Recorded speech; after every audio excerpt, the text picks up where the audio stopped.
clearly, the government needs to debate this because this is a serious issue Yeah. for world trade and so on. Yeah. But come back to pretty simple questions. What are you trying to achieve? How are you going to achieve it? And what are the limits? And what is the chance of success here in actually stopping this happening? What is your best guess, Tim? I think there will be airstrikes. I think it's important to send a message. But I don't think, frankly, that it's going to stop. It won't solve the problem.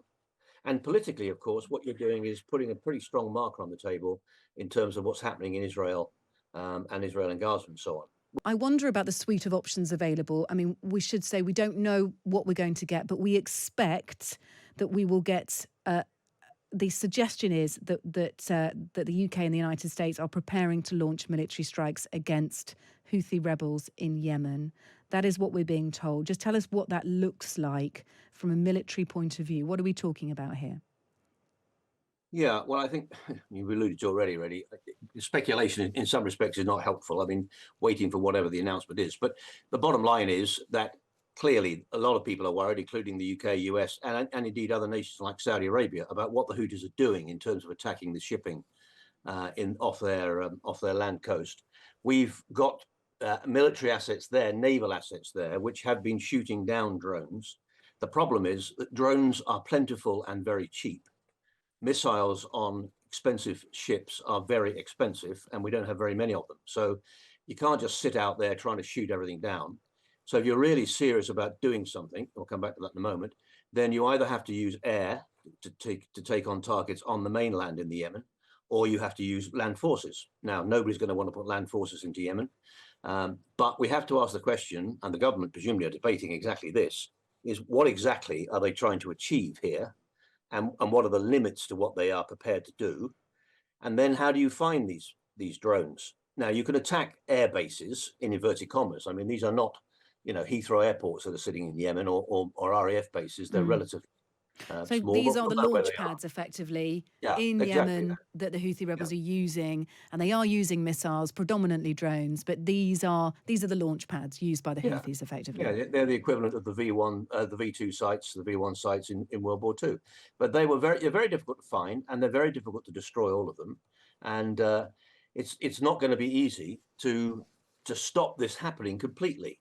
So I go back to my original question: what is the intent here? What are we actually trying to achieve? Now, clearly, sending a powerful message to Yemen is one thing, but the Houthi rebels, of course, are not the Yemen government.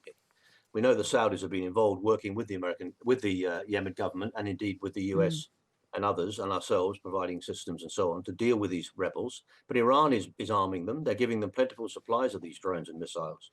So I'm not against, but clearly the government needs to debate this because this is a serious issue Yeah. for world trade and so on. Yeah. But come back to pretty simple questions.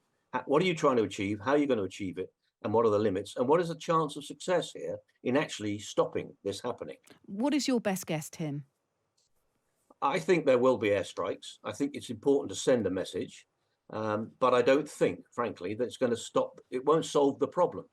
And politically, of course, what you're doing is putting a pretty strong marker on the table in terms of what's happening in Israel and Israel and Gaza and so on, which, to be fair, is basically on the table anyway. But nonetheless, with all of David Cameron's concerns about Israel and so on, and what's happening now with South Africa taking Israel to the international court, Yeah.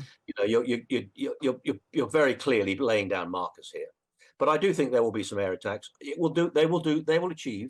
They will certainly achieve some things, but I can't see it completely solving this problem. So there may have to be a main course, as it were, if that is the starter.